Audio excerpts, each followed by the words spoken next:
Il y a quelques minutes, c'est les Marocains qui ont brillamment battu la Belgique 2-0. Raphaël, des stats. Oui, et les stats du match, avec une équipe belge qui a dominé au niveau de la possession.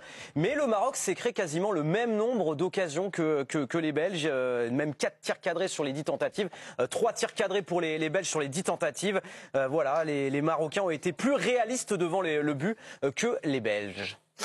Ludovic Obraniak, est-ce que cette victoire du Maroc est pour vous une victoire méritée ? Elle est totalement méritée parce qu'ils ont su annihiler les forces vives de cette équipe belge, c'est-à-dire Kevin De Bruyne, Eden Hazard et ceux qui sont rentrés notamment, je pense à Trossard, ces garçons-là qui sont les détonateurs un petit peu de cette équipe-là. Ils ont su aussi annihiler Witsel, qui n'est plus le Witsel que l'on a connu exactement il y a 4 ans. Donc oui, cette équipe marocaine a mis du rythme, a mis de l'intensité, ils ont mis de l'allant. Dès qu'ils ont pu sortir, ils l'ont fait avec brio, je trouve, notamment sur la deuxième période. Et cette victoire, elle est totalement méritée. Ça s'est joué à rien sur le premier coup de pied arrêté. C'est aussi ça la force d'une équipe, c'est de savoir aussi gérer un match compliqué de Coupe du Monde, un deuxième match, et puis de jouer sur ses forces vives. Les forces vives, c'était les coups de pied arrêtés. Et puis sur la fin, le match est décanté. Ils ont été mentalement assez forts pour pouvoir contrecarrer les vaines tentatives belges et puis leur mettre ce deuxième but qui vient les assommer. Lucas Jorasso, est-ce que vous trouvez que c'est jusqu'à présent, je dis bien jusqu'à présent, la meilleure équipe du continent africain, les Marocains? J'ai quand même bien aimé le Sénégal, malgré l'absence de Mané contre les Pays-Bas. Ils ont perdu 2-0 avec 2 erreurs de Mendy, mais ils ont fait un gros match contre un prétendant à la victoire. Mais en tout cas, c'est le Maroc, qui est capable de sortir de son groupe. Ah oui, là, ils sont bien. Deux gros adversaires, quand même le vice-champion du monde et la Belgique. Moi, j'ai trouvé que les Belges ont jamais... En fait, ils n'avaient même pas besoin d'être contrés par les Marocains. Ils étaient incapables de trouver De Bruyne dans les bonnes conditions, de toucher Batshuayi. Eden Hazard a fait 2-3 crochets dans le match. Et après, je trouve qu'en deuxième mi-temps, ils ont été très bons sur les côtés. Les Marocains, Ziyech et Boufal ont commencé à prendre le dessus. Et Regragui aussi, l'entraîneur, à 1-0, il a cadenassé, il a fermé, ils sont passés à 5. Il y a eu des vrais choix. Ce que fait Regragui est formidable. Parce qu'il faut savoir qu'Amin Harit aussi est pas là. C'était lui qui était capable d'emmener cette équipe, le moteur, la folie, c'était lui. C'est pas mal ce qu'il fait. Oui, Vika, je parlais de Hakim Ziyech. On vous a sélectionné quelques-unes de ses statistiques. On l'avait fait également en première période parce qu'il avait vraiment été intéressant. Il a été intéressant aussi en deuxième période. Une passe décisive. Il a eu des occasions. Il est allé au duel. 18 duels disputés par Hakim Ziyech. 3 fautes subies. Il a obtenu des bons coups francs pour son équipe. Ça a été un match très intéressant de la part de Hakim Ziyech. Je laisse encore redescendre un tout petit peu en température Karim Benani et on vient le voir dans quelques minutes. Pierre Boubi, question de philo pour vous. C'est la Belgique qui gagne ce match? Non, c'est la Belgique qui perd ce match ou le Maroc qui le gagne? Non, mais moi j'ai envie de mettre en avant le Maroc parce que franchement ils sont allés chercher leur victoire.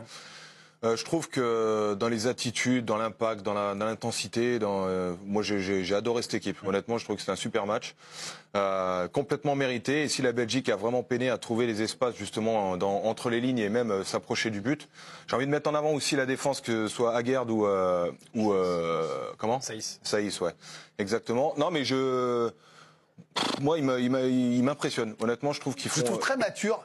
Très solide avec mais il y a jamais faut de réalisme et de solidité. Ouais, mais ils paniquent jamais et en fait ils sont sur la continuité du premier match qu'ils avaient fait en termes d'attitude. Moi je suis pas bluffé, mais je suis content qu'ils continuent ce qu'ils sont en train de produire depuis le début de la compétition. Alors maintenant il y a une qualification à aller chercher, Karim Benani, parce que battre la Belgique qui était le gros morceau du groupe, même s'il y a les vice-champions du monde, il y a la Croatie, il y a le Canada, dont on ne cesse de dire qu'il ne méritait pas de perdre le premier match contre la Belgique, qui est l'une des surprises annoncées par Pierre Boubi d'ailleurs avant la compétition.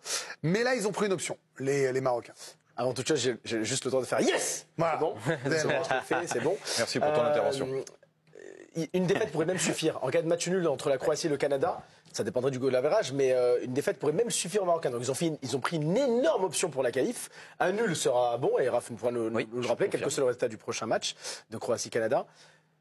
En fait, moi, j'ai essayé de me souvenir de la dernière fois où j'avais vu le Maroc faire ce type de prestation-là dans une Coupe du Monde. Souvenez-vous, en 98, cette équipe-là, il y avait Moustapha Hadji, on avait Saleh Indine Bassir, ils avaient joué dans le groupe du Brésil, de la Norvège notamment. C'était une belle équipe. Hein. Ils avaient plutôt bien joué, mais ils avaient été dépassés dans le jeu par des équipes européennes, notamment. Je pense à la Norvège et d'autres équipes. Là, aujourd'hui, le Maroc est une équipe, entre guillemets, dite européenne. C'est-à-dire que tous les joueurs qui composent cette équipe, je vois Amrabat qui joue à la Fiorentina, je vois Soufiane Boufal qui joue en Ligue 1, Mazraoui qui joue au Bayern, Saïs, Aguerd à West Ham, Bounou à Séville. Il n'était pas titulaire. Hakimi, c'est une équipe de très très haut niveau. Des joueurs. Mais c'est pour ça que je parlais de solidité et de maturité et en fait, aussi. La maturité, évidemment, tout le continent africain a progressé et les joueurs en s'expatriant ou même des binationaux ont permis aux équipes africaines d'avoir un niveau aujourd'hui comme le Maroc vient de le montrer face à la Belgique. Donc c'est pour moi tout sauf une surprise d'avoir vu une équipe marocaine enthousiasmante, jeune, qui a de l'ambition, gagner contre une équipe vieillissante qui n'a pas réussi à mettre dans de bonnes conditions son meilleur joueur, à savoir Kevin De Bruyne. Avec le premier but sur coup franc direct de l'histoire du Maroc en Coupe du Monde, signé Sabiri. Ils n'avaient jamais marqué sur coup franc direct les Marocains dans leur histoire en Coupe du Monde. Et c'est la 3e nation africaine à battre en Coupe du Monde une équipe classée dans le top 3 du classement FIFA. Il y avait eu le Sénégal en 2002 qui avait battu l'équipe de France qui était première au classement FIFA. Et il y avait eu le Ghana face à la République tchèque en 2006 qui était à l'époque 2e au classement FIFA. Quelques réactions à chaud et notamment le coup de gueule de notre correspondant permanent en Belgique, Sacha Tavolieri, qui a publié un message plutôt corsé sur les réseaux sociaux. C'est une honte ce que les Diables Rouges nous proposent aujourd'hui. Bravo aux Marocains, beaucoup plus forts que les Belges. Walid Regragui a donné une leçon à Roberto Martinez. J'espère qu'il en paiera chèrement le prix. C'est honteux.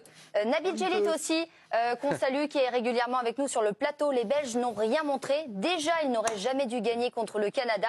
Ça joue comme des sénateurs. Ça envoie des tirs aujourd'hui. Et là, nous avons Courtois au Real. Yes, Courtois. C'est dur. Vous avez fait un gros premier match. C'est un petit peu dur, non? C'est dur, ouais. C'est drôle. Bon, je vous dis, c'est des réactions à chaud. Mais ne vous justifiez pas. Effet mèche blonde. Voilà, donc on rappelle, tout à l'heure on débriefera également la rencontre, alors ô combien importante entre la Croatie et le Canada, parce que comme dans beaucoup de groupes, et on le verra avec Raphaël tout à l'heure, à part les Bleus, c'est compliqué pour tout le monde. Hein. Oui, exactement. Et juste dernière petite statistique, la Belgique n'avait plus perdu un match de phase de groupe depuis juin 94, c'était face à l'Arabie Saoudite. Voilà pour cette dernière petite stat. Il est en feu au niveau des stats. Je peux vous dire que l'Arabe, il se régale, il se frise.